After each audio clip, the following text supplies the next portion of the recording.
Don't let death throw you. It's a historic fact that when the epidemic swept through the Roman cities in the first, second, and third centuries BC, AD, the Roman cities, the plagues came through, and the pagans, though they didn't have germ theory, they knew that if you kept contact with someone who was sick, you were going to die too. And the plagues were probably smallpox, and they were terrible. 25 to 33% of all the people in the major Roman cities died during the epidemics. And we're told that what pagans did was those who had the means got out of the city, and it was very, very normal when a member of your own family got sick to, even before he or she was dead, throw them in the street. But Christians did not leave.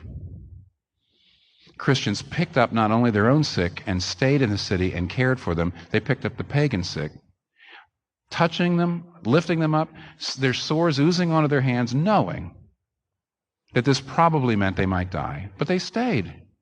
Now, and historians will show you that Christians, because they stayed, because they weren't afraid, because they cared for the sick and the dying and the poor, not only of their own, but also of pagans, it had an enormous impact on the people.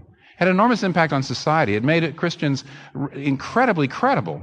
But here's the question. Why did they stay? And the pagans left. Well, you say, well, I guess Christians were better people. No, they believed in the resurrection. It had pierced their heart like a shaft.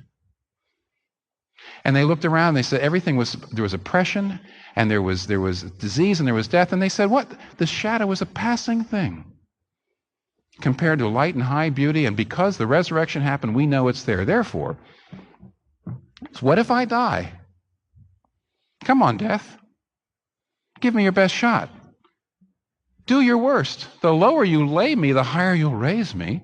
The worst that you can do is just make me better. As George Herbert said, death used to be an executioner, but the gospel made him just a gardener.